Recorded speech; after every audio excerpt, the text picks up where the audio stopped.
중학교 때인가 학교 다닐 때 배운 시가 있는데요. 동창이 밝았느냐 노고질이 오지진다. 소치는 아이는 상기 아니 이렇느냐. 제 너머 살의 긴 밭을 언제 갈려 하나니. 이 시를 지은 사람이 남구만이라는 시인인데 1629년 조선시대에 숙종임금 때 형조판서 영의정을 지내기도 했다고 합니다. 소치는 아이가 게으름을 피우고 있고 빨리 일어나 밭을 갈아야 한다. 뭐 그런 시인데요. 여러분 이 시를 듣고 어떤 느낌이 들었나요? 이 시에 대한 감상평을 한마디로 하자면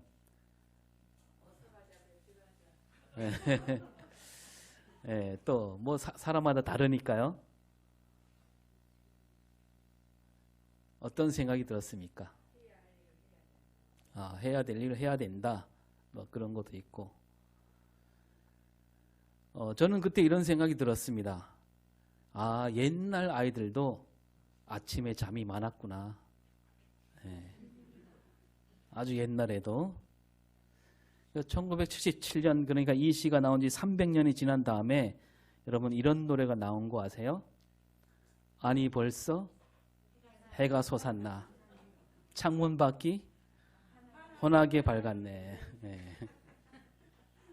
무슨 말이에요? 늦잠을 잤다 이거죠. 늦잠. 그래서 예나 지금이나 이 젊은 아이들은 아침에 잠이 많구나. 그런 생각을 해봅니다. 여러분은 어떻습니까? 요즘 아침 잠이 많습니까? 아직 젊다는 증거네요. 어떤 분들은 나이가 들면 아침에 잠이 없어서 그냥 새벽 한 3시부터 일어난다는 얘기를 들었는데 우리 교회는 다 젊은 것 같아요. 새벽에 오늘 아침에 보니까 그렇더라고요. 자, 예수님이 이 땅에 오신 일을 가리켜서 요한복음 1장 4절 5절에서는 이렇게 말씀합니다. 그 안에 생명이 있었으니 이 생명은 사람들의 빛이라. 빛이 어둠에 비치되 어둠이 깨닫지 못하더니. 그러니까 예수님이 이 땅에 오신 일을 가리켜서 빛이 어둠에 비쳤다. 빛이 비쳤는데도 어둠은 깨닫지 못한다. 하나님께서 빛을 보내셨는데 어둠 속에 있는 사람들은 그 빛을 알아보지 못하고 있다라는 말씀이죠. 오늘 마가복음에서는요, 이 예수님이 이 땅에 오신 일을 가리켜서 이렇게 말씀합니다. 1절 같이 볼까요? 시작. 하나님의 아들 예수 그리스도의 복음의 시작이라. 예수 그리스도 복음이 시작됐다. 예수님이 이 땅에 오셨을 때 사람들은 알지 못했다는 거죠. 빛이 비추는데 어둠이 깨닫지 못하듯이 사람들은 알아차리지 못했다. 예수님으로 말미암아 복음이 시작됐습니다. 이 땅에 복음이 시작됐는데 사람들은 깨우치지 못했다는 거죠. 많은 사람이 지금 복음이 시작됐는데 그걸 모르고 잘못된 길로 가고 있다. 그런 말씀을 오늘 마가복음을 열고 있습니다. 그런데 그 가운데 복음이 시작됐음을 아는 사람이 나타나지요. 그 사람이 누굴까요? 네, 오늘 나오는 세례 요한입니다. 오늘 말씀에서 복음이 시작됐음을 알았던 세례 요한은 무엇을 했는가 잘 보여주고 있는데요. 오늘 4절 말씀 한 절 안에 세례 요한이 한 일을 잘 간추려주고 있습니다. 4절을 같이 읽겠습니다. 시작. 세례 요한이 광야에 이르러 죄 사함을 받게 하는 회개의 세례를 전파하니. 그 세례 요한이 먼저 어디로 갔다고요? 광야로 갔습니다. 자, 왜 광야로 갔을까요? 왜 광야로 갔을까? 이건 넘길 때요, 그 마우스로 화살표를 이렇게 치시면 됩니다. 오늘 2절과 3절 말씀을 같이 읽어보겠습니다. 시작. 선지자 이사야의 글에 내가 내 사자를 내 앞에 보내노니 그가 내 길을 준비하리라. 광야에 외치는 자의 소리가 있어 이르되 너희는 주의 길을 준비하라. 그의 오실 길을 곧게 하라. 그땐과 같이. 이사야 선지자가 외친 말씀이다. 하나님께서 먼저 사자를 보내시고 그 사자가 나와서 주님 오실 길, 그냥 메시아가 오실 길을 준비하고 그 길을 곧게 하는 일을 한다라고 했습니다. 그러니까 이 구절은 이사야 선지자 글만 따온 것이 아니라 사실 따지고 보면 이사야 40장 또 출애굽기 23장 말라기 3장 말씀을 이렇게 잘 버무려서 간추려 놓은 말씀입니다. 하여튼 저 오랜 옛날부터 이 땅을 건져내실 메시아가 오실 것이고 그분이 오기에 앞서 그 오시는 길을 잘 닦아 놓아야 할 것인데 그분이 오신다고 외쳐야 하고 그 길을 곧게 펼칠 사람이 있어야 한다. 이 말씀이 구약 성경에 나와 있는 거죠. 그 사람이 바로 세례 요한이다 이 말씀입니다. 그러니까 세례 요한은 이 말씀에 따라서 사는 사람이었다는 거죠. 이 말씀에 따라서 광야로 갔다는 얘기입니다. 세례 요한은 하나님께서 자신을 이 땅에 보내신 뜻을 자기를 이 땅에 보내신 뜻을 잘 알고 있었다는 얘기죠. 하나님께서 나를 이 땅에 태어나게 하신 뜻은 주의 길, 메시아가 오실 길을 예비하라고 나를 보내셨구나. 그리고 주의 길을 예비하는 사람은 어디로 가야 된다? 광야로 가야 한다. 이 말씀을 그대로 따라서 세례 요한은 광야로 갔다는 얘기입니다. 이 세례 요한은 어머니 엘리사벳이 하는 말을 잘 들으며 자랐습니다. 그 어머니가 말하기를 우리 친족 가운데 마리아라 하는 여인이 있는데 그 마리아가 낳은 아이가 바로 우리가 기다리던 주님이다. 이 말을 아마도 귀에 딱지가 않도록 들었을 겁니다. 엘리사벳이 한 이 말은 성령 충만을 받고 깨달은 말이라고 되어 있죠. 우리가 요즘 새벽에 누가복음을 읽고 있는데요. 천사를 만난 마리아가 엘리사벳을 찾아갑니다. 누가복음 1장 41절 시작. 엘리사벳이 마리아가 문안함을 들으매 아이가 복종 뛰노는지라 엘리사벳이 성령의 충만함을 받아. 엘리사벳이 성령의 충만함을 받았다고 되어 있지요. 나이가 많은 엘리사벳, 이 아이를 낳을 수 없는 엘리사벳이 아이를 갖게 된다는 소식을 전한 천사가 누구냐면 가브리엘이라는 천사입니다. 이 가브리엘 천사가 엘리사벳 남편 사가랴에게 알려준 소식이죠. 이 천사 말대로 엘리사벳이 곧 임신했고 또 이 천사 가브리엘이 또 마리아를 찾아가서 마리아에게 아이를 갖게 된다라고 알려줬습니다. 가브리엘은 또 마리아에게 뭐라고 하냐면 너의 친족 엘리사벳도 임신했다. 아이를 가질 수 없는 엘리사벳이었지만 하나님께서 아이를 가질 수 있게 해주셨다. 이 말씀을 듣고 마리아가 엘리사벳을 찾아갔던 겁니다. 그런데 이 마리아가 왔다는 소식을 듣자마자 엘리사벳은 뭘 받았어요? 오늘 말씀에 성령의 충만함을 받았습니다. 성령의 충만함을 받았으니까 엘리사벳이 하는 말은 어디서 나오는 말입니까?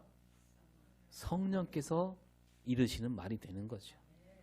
그래서 누가복음 1장 43절에서 시작. 내 주의 어머니가 내게 나오니 이 어찌된 일인가. 엘리사벳은 마리아를 가리켜 뭐라고 불러요? 내 주의 어머니. 그러니까 내 주님, 내가 주님이라고 부를 그분의 어머니라는 얘기예요. 마리아가 낳을 아이가 누구예요? 예수 그리스도 메시아라는 사실을 성령 충만함으로 알게 되었다는 겁니다. 그래서 세례 요한은 어릴 때부터 이 말을 듣고 또 들었던 거죠. 우리 어머니는 아이를 낳을 수 없는 나이에 나를 낳았다고 하는데 왜 하나님은 나를 이 땅에 보내셨을까? 그리고 어머니는 왜 저 마리아를 가리켜 내 주의 어머니라고 했을까? 늘 이런 생각 속에 자랐던 겁니다. 또 아버지 사가랴가 알려줬겠지요. 가브리엘 천사가 아버지 사가랴에게 뭐라고 말했습니까?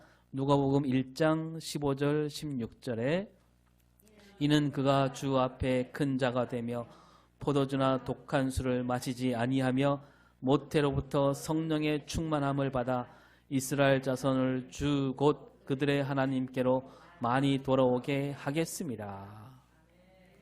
앞으로 태어날 이 세례 요한이 할 일이 뭐냐? 성령의 충만함을 받아서 이스라엘 자손을 하나님께로 돌아오게 하는 일을 할 것이다. 이 얘기도 많이 들었을 거 아닙니까? 그러면서 구약에 있는 말씀을 읽으면서 깨닫게 됩니다. 아, 내가 바로 이 구약 성경에서 주의 길을 예비하는 사람, 주의 길을 곧게 하는 사람으로 내가 태어났구나 깨닫고 세례 요한은 말씀대로 광야로 나간 겁니다. 그러니까 세례 요한은 이 어머니가 들려준 말, 그 수수께끼 같은 말을 하나님 말씀 안에서 풀었고 깨달았다는 겁니다. 그리고 자기가 할 일을 깨우치게 됩니다. 그리고 세례 요한은 이사야 선지자를 잘 알고 있습니다. 이사야 6장 8절 우리가 잘 아는 말씀이죠. 시작. 내가 또 주의 목소리를 들으니 주께서 이르시되 내가 누구를 보내며 누가 우리를 위하여 갈꼬 하시니 그때 내가 이르되 내가 여기 있나이다 나를 보내소서 하였더니. 그러니까 이사야 선지자가 그랬듯이 나 또한 하나님께 부름을 받았고 부름을 받았으니 그것을 깨달았으니 내가 할 일을 해야겠구나. 이런 생각으로 세례 요한은 광야로 나갔던 겁니다. 여러분 오늘 우리도 하나님께 부름을 받은 사람들이에요. 우리도 이사야처럼 세례 요한처럼 일어서야 됩니다. 하나님께서 나를 우리 가정으로 보내셨구나. 어찌 하다 보니까 이런 남편을 만나고 이런 가정을 꾸린 게 아니라는 얘기입니다. 하나님이 나를 보내신 거예요. 하나님이 나를 하필이면 이 죽촌 마을에 보내신 거예요. 하나님이 나를 하필 이 대한민국이라는 이 땅에 보내신 거예요. 우리가 그 깨달음을 우리가 늘 마음에 새기고 살아갈 수 있어야 되겠습니다. 그리고 세례 요한이 광야로 나갔는데요. 광야로 나가되 여러 많은 날 가운데 한 날 혹은 몇 날을 잡아서 광야로 갔다 그런 말이 아닙니다. 오늘 말씀 6절을 보면요. 6절 시작.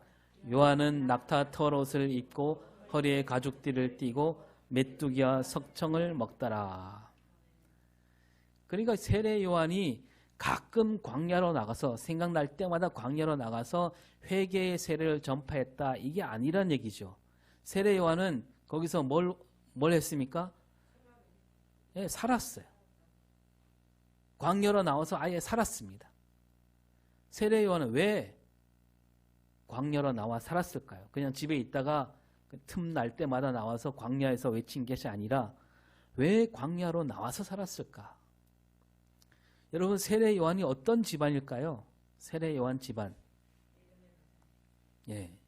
좀 더 정확히 말하면 예. 그렇죠. 그런데 세례 요한의 아버지 직업이 있습니다. 뭡니까? 제사장이에요. 제사장 집안입니다.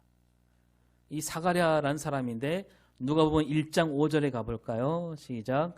유대왕 헤롯 때 아비야 반열에 제사장 한 사람이 있었으니 이름은 사가랴요. 그의 아내는 아론의 자손이니 이름은 엘리사벳이라. 이 세례 요한 아버지 사가랴는 제사장이다. 그러니까 세례 요한이 앞으로 뭘 해야 됩니까? 아버지 제사장 직분을 물려받아야 되지 않겠습니까? 여러분 제사장으로서도 주의 길을 예비할 수 있잖아요. 성전에서도 얼마든지 외칠 수 있습니다. 그리고 어머니도 누구의 자손? 아론의 자손. 정말로 요즘 말로 말하면 세례 요한은 뼈대 있는 집안이라는 거죠. 가문이 받쳐주고 있습니다. 그러면 영향력도 있다는 얘기고 성전에서 얼마든지 많은 사람을 모아놓고 곧 메시아가 오신다 이렇게 외칠 수도 있지 않았겠습니까? 하지만 세례 요한은 그렇게 하지 않았습니다. 성전이 아니라 어디로? 광야로 갔습니다. 광야에서 외치는 말씀을 따랐습니다. 왜 그랬을까? 우리가 잘 알듯이 그 당시 제사장이란 직분은 권력과 돈에 사로잡힌 그런 자리. 아버지 사가랴는 그런 사람이 아니었습니다. 성경에 의인이라고 되어 있습니다. 그러나 다른 제사장들은 자기 직분을 이용해서 자기 입속을 차린 사람들, 그런 사람들이 수두룩했다는 거죠. 썩을 대로 썩었습니다. 세례 요한은 내가 제사장이 된다면 주의 길을 예비하는 사람으로 살기가 쉽지 않겠구나. 그래서 그는 떠났습니다. 아예 떠났습니다. 제사장이란 직분으로 하나님 나라 복음을 제대로 알리기 어렵고, 오히려 그 제사장이란 직분이 복음을 가로막을 수 있었기에 세례 요한은 아예 광야로 나갔던 겁니다. 그리고 광야에서 지냈습니다. 오늘 우리 한국교회도 잘 돌아봐야 됩니다. 우리는 정말 복음을 제대로 외치고 있는가? 행여라도 기득권 입맛에 맞는 말만 하고 있지는 않은가? 그럴 위험이 있다면 우리도 빨리 일어나서 광야로 나갈 수 있어야 됩니다. 지금 있는 자리에서, 거기에 안주해서 거기서도 얼마든지 복음을 외칠 수 있다. 그렇지 않습니다. 언젠가 이런 말씀을 드린 적이 있는데요. 제가 학교 다닐 때 일입니다. 대학에 들어가면 강의실에서만 배우는 게 아니라 선배들로부터 이 전설같이 내려오는 좋은 말도 많이 듣지요. 그 아주 좋은 말들은 오랜 세월이 흘러도 이 후배들 가슴에 남게 됩니다. 사람에 따라 다르겠지만. 제가 다닌 이 학교에서도 선배님들이 남긴 여러 가지 말들이 있었는데, 사실 신학교에 들어오자마자 학생들은 막 은혜가 넘치는 가운데 들어오지요. 근데 은혜가 너무 넘치는 바람에 어떤 학생들은 벌써 이 목사가 된 것이냐, 목이 좀 뻣뻣해지고, 또 옷차림도 양복 바지만 입고 잘 다려서 입고, 또 성경책을 옆구리에 끼고 다니면서 또 이렇게 지긋한 눈빛으로 이렇게 다닙니다. 그런 1학년 학생들을 보면서 선배들이 한 말이 뭐냐면, 1학년 때는 인간이 되기를 힘써라. 인간이 먼저 돼야 된다. 왜냐하면 고등학교 시절은 인간이 아니었다는 얘기죠. 뭐였습니까? 공부하는 벌레, 기계였지요. 그리고 2학년 때는 뭐 하라고요? 그리스도인이 되어라. 지금까지 배웠던 신앙 내려놓고 다시 시작해야 된다는 얘기입니다. 이제는 신앙의 지도자로 살아가야 되니까 다시 신앙을 쌓아야 된다. 그리고 3학년 때는 학자가 되라. 공부를 제대로 하라는 얘기입니다. 공부하지 않으면 제대로 될 수 없다는 얘기죠. 그리고 4학년 때 비로소 어떤 교육자의 모습을 갖추라. 참 마음에 잘 새겨들을 만한 어록입니다. 그런데 또 하나 제 마음에 새겨진 그에 못지않은 어록이 있는데요. 이 말은 학생들이 모여 회의를 하는 자리에서 나온 말인데, 그 당시 학교에 막 그 학내 문제가 있고 어떤 이 문제를 어떻게 푸느냐, 나가서 싸워야 되느냐 말아야 되느냐, 이런 말들이 오고 가는 가운데 어떤 선배가, 그러니까 제가 들어가기 전에 어떤 선배가 그런 말을 했다고 합니다. 일어나서, 여러분, 우리는 이 선지동산에, 그 장신대를 가리켜서 선지동산이라 그럽니다. 우리가 목사가 되려 온 거 아닙니까? 목사가 될 사람이 함부로 섣불리 그렇게 일을 벌이면 안 됩니다. 이 말에 많은 학생이 숨죽이며 말을 못했다고 하죠. 그때요 한쪽 구석에서 다른 선배가 일어나 이렇게 말합니다.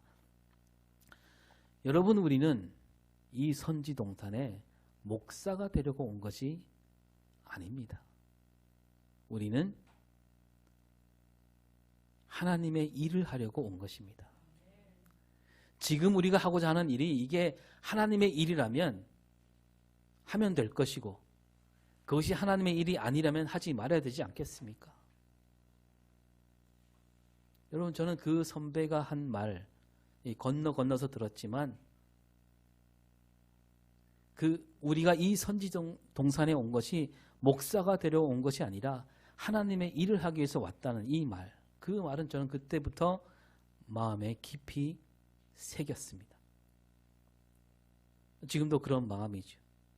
지금도 내가 하는 일이 목사로서 올바른 일이냐 묻기보다는 내가 하는 일, 또 내가 하고자 하는 일이 하나님께서 바라시는 일인가? 하나님 뜻에 맞는 일인가? 복음을 제대로 알리는 일인가? 만약에 목사라는 직분이 하나님 나라 복음에 방해된다면 언제든지 얼마든지 내려놓을 수 있어야 한다. 그런 마음가짐. 돌아보면 우리 한국교회는 체면과 위신을 내세우느라고 하나님 뜻을 제대로 펼치지 못할 때가 정말 많았습니다. 하나님 나라 일꾼으로서 살기보다는 직분을 내세우고요, 체면과 위신을 앞세울 때가 얼마나 많았습니까? 그걸로 교회 안에 얼마나 많은 분란이 일어났고, 교회 안뿐만 아니라 교회 밖에서도 부끄러운 손가락질을 당하는 그런 일들이 많았다는 거죠. 요즘 젊은이들이 교회를 떠나고 다시 돌아오지 않는 까닭도 여기에 있는 것 아니겠습니까? 세상이나 교회 안이나 똑같구나.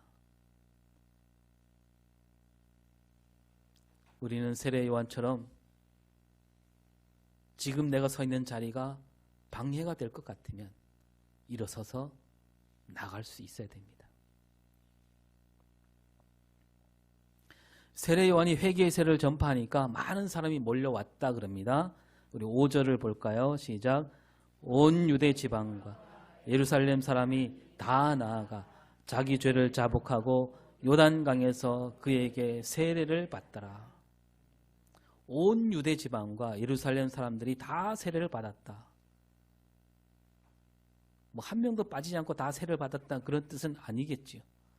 많은 사람이 왔다는 얘기입니다. 어떻게 그렇게 많은 사람이 왔을까요? 세례 요한이 다 내려놓았기 때문입니다. 다 내려놓고 광야로 왔기 때문이에요. 세례 요한이 만약에 성전에서 제사장 자리를 꿰차고 있으면서 호의호식을 누리면서 회개하라고 했다면 과연 사람들이 나왔을까? 그러나 세례 요한은 제사장 옷을 입지 않고 낙타 털옷을 입었습니다. 메뚜기와 석청을 먹으면서 지냈습니다. 밀로 만든 빵을 먹지 않았습니다. 그러니까 세례 요한은 자기에게 끊임없이 일어날 수 있는 그 욕심과 욕망을 끊어냈다는 얘기입니다. 한마디로 이 세대를 본받지 않았습니다. 오직 하나님 나라 복음만을 생각했기 때문이죠. 그랬기에 세례 요한에게 사람들이 나와서 세례를 받았던 겁니다. 오늘 우리도 그렇게 내려놓을 수 있어야 되지 않겠습니까? 믿지 않는 사람들처럼 똑같이 산다면 우리가 하는 말에 힘이 생길 수 없는 거예요. 믿지 않는 사람들과 똑같은 목적을 갖고 살면서 아무리 교회 나오라고 해봐야 그들이 뭐 때문에 나오겠습니까? 사람들이 우리를 우러러보지 않으면 우리 말에 힘이 있을 수가 없는 거죠. 우리가 하는 말이 복음이 될 수 없는 겁니다. 우리는 복음을 외치는 사람들입니다. 나에게 있는 것들, 그것들이 복음에 방해된다면 세례 요한처럼 미련 없이 내려놓을 수 있어야 될 것이고 거침없이 광야로 나갈 수 있어야 합니다. 그리고 이스라엘 백성들에게 광야하면 가장 먼저 떠오르는 일이 있지요. 뭘까요? 광야. 이스라엘 백성들이 애굽에서 나와서 어디로 갔습니까? 광야를 지나갔습니다. 이 광야에서 무슨 일이 있었습니까? 하나님과 언약을 맺잖아요. 출애굽기 6장 7절을 볼까요? 시작. 너희를 내 백성으로 삼고 나는 너희의 하나님이 되리니 나는 애굽 사람의 무거운 짐 밑에서 너희를 빼낸 너희의 하나님 여호와인 줄 너희가 알지라. 이 광야에서 이스라엘 백성들이 지켜야 할 계명을 주셨습니다. 광야는 하나님과 이스라엘 백성들이 만나서 언약을 맺은 곳이고 이스라엘 백성들의 신앙이 움트고 싹튼 곳, 거기가 광야였다는 말이죠. 세례 요한은 이스라엘 백성들이 그때로 돌아가야 한다, 이런 마음을 담아서 광야로 나간 겁니다. 광야 신앙으로 돌아가야 된다. 오늘 우리도 처음 신앙으로 돌아갈 수 있어야 되지 않겠습니까? 주님을 처음 만난 날, 그 감격과 은혜, 아무것도 바라지 않고 그저 나에게 손길을 내미신 그 주님, 그 은혜만으로도 만족했던 그때로 돌아갈 수 있어야 된다는 겁니다. 그리고 광야는 사람들이 없는 곳이죠. 이 말은요, 사람들이 많이 모여 있는 곳, 사람들이 자꾸 모이는 곳, 거기에서는 하나님을 만나는 신앙을 찾아보기가 어렵다는 뜻이기도 합니다. 여러분, 가인이 동생 아벨을 죽이고 어디로 간지 아세요? 노시란 땅으로 가서 뭘 했냐면 성을 쌓았습니다. 성을 쌓았다는 얘기는 도시를 만들었다는 얘기죠. 그리고 머지않아 그것은 죄악이 우글거리는 곳이 되고 맙니다.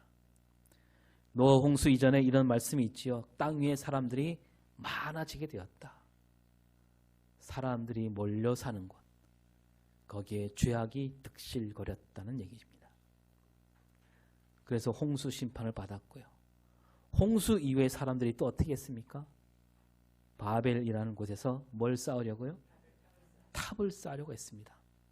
탑을 쌓는다는 얘기 뭡니까? 사람이 많이 사는 도시를 만들려고 했다는 거죠. 하나님은 아브라함을 부르실 때 어디를 떠나라 그랬냐면 갈대아인의 우르를 떠나라. 갈대아인에 사는 곳, 그것이 바로 바벨입니다. 그러니까 바벨론 사람과 같은 말이 뭐냐면 갈대아인이죠. 사람들이 모여 도시를 이룬 그곳을 하나님은 떠나라 하시고 거기서 아브라함과 또 언약을 맺으시잖아요. 사람들이 지나치게 많이 모인 곳, 거기에는 그만큼 사람들 욕망이 이글거리는 것이고 죄악이 있을 수밖에 없는 것이지요. 하나님을 제대로 만나기 어려운 곳이 되고 맙니다. 그래서 세례 요한은 광야로 갔습니다. 여러분, 오늘 우리나라도 보면 가장 큰 문제가 뭡니까? 도시 집중화. 서울 경기 지역에 우리나라 인구 절반이 모여 살고 있습니다. 이런 나라가 없지요. 언젠가 이런 말씀 드린 적이 있습니다. 도시에 사는 아이들, 그 아이들은 빌딩에 자동차에 아파트에 둘러싸여 있지 않습니까? 이런 빌딩, 자동차, 아파트, 시끄러운 소리와 높은 건물이 있어서 아이들은 자연을 보기가 힘듭니다. 도시 아이들은 눈만 뜨면 사람이 만든 건물, 사람이 만든 자동차를 보며 듣고 그렇게 살아갑니다. 그러면 자연이 누구를 닮아갈까요? 사람을 닮기 마련이죠. 사람이 가진 욕망과 욕심을 자기도 모르게 몸에 익히며 살아가게 되는 겁니다. 그러나 이 시골은 어떻습니까? 여기서 눈을 뜨면 뭐가 보입니까? 산이 보이고 바다가 보이고요. 뭐가 들립니까? 바닷소리, 새소리가 들립니다. 누가 만드셨습니까? 하나님이 만드셨잖아요. 하나님이 지으신 산, 하나님이 만드신 바다, 하나님이 만드신 새들 이런 걸 보고 듣고 자라난다면 아이들은 누구를 닮게 될까요? 자연히 하나님을 닮게 되는 겁니다. 광야는 그런 뜻에서 하나님의 자연이죠. 광야로 나가면 하나님을 만나게 됩니다. 따라서 우리는 정말 복 있는 사람들이죠. 우리는 어디에 살고 있냐?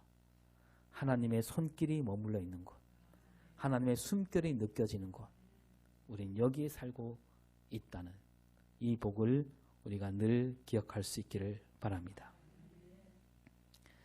4절을 다시 봅니다. 4절 시작. 세례 요한이 광야에 이르러 죄사함을 받게 하는 회개의 세례를 전파하니. 세례 요한이 뭘 전파했다고요? 죄사함을 받게 하는 회개의 세례를 전파합니다. 그러니까 앞에 1절과 연결해서 보면 복음이 시작됐으니 회개하라. 회개 뭡니까? 돌아서라 이겁니다. 가던 길을 돌아서라. 세상으로 가지 말고 돌아서서 어디로 오라? 하나님께로 돌아오라. 여러분 몸을 돌려 하나님께 돌아오면 그때 누구를 만납니까? 하나님 메시아를 만나게 되는 거죠. 8절을 볼까요? 시작. 나는 너에게 물로 세례를 베풀었거니 그는 너에게 성령으로 세례를 베푸시리라. 그러니까 물로 세례를 받는 사람, 다시 말해 회개하는 사람에게 예수님이 뭘 베푸신다고요? 성령 세례를 베푸십니다. 이 말을 뒤집어 말하면 뭡니까? 회개가 없으면 성령 세례도 없다는 얘기예요. 여러분 모두 물로 세례를 받았지요? 여러분 다 회개한 사람들입니다. 따라서 우리는 예수님께 나와서 뭘 받았어요? 성령 세례를 받은 사람들입니다. 성령께서 이끄셔서 지금 이 자리에 앉아 있는 거죠. 그런데 아직도 회개하지 못하고 성령 세례를 받지 못하는 사람들이 우리 곁에 많이 있습니다. 우리가 그들이 돌아오도록 해야 되지 않겠습니까? 그리고 성령 세례까지 받도록 우리가 이끌어야 되는 것입니다. 복음이 시작되었기에 성령 세례를 받아야만 합니다. 하나님 나라가 시작되었기에 성령 세례를 받아야 한다는 거죠. 성령 세례를 받으면 어떻게 됩니까? 복음을 일구는 일꾼이 되는 겁니다. 성령이 내 안에 계시면 우리는 저절로 하나님 나라를 일구는 일꾼으로 살게 된다는 말씀이죠. 복음이 시작되었기에 세례 요한은 일어나 광야로 나갔습니다. 말씀을 따라 광야로 나갔고, 복음이 시작되었기에 세례 요한은 자기에 있는 거 다 내려놓고 광야로 갔습니다. 복음이 시작되었기에 세례 요한은 욕심과 욕망을 버리고 광야로 갔고, 복음이 시작되었기에 세례 요한은 사람들을 회개하게 만들었습니다. 오늘 우리 안에도 복음이 벌써 오래전에 시작됐습니다. 아직도 주무시겠습니까?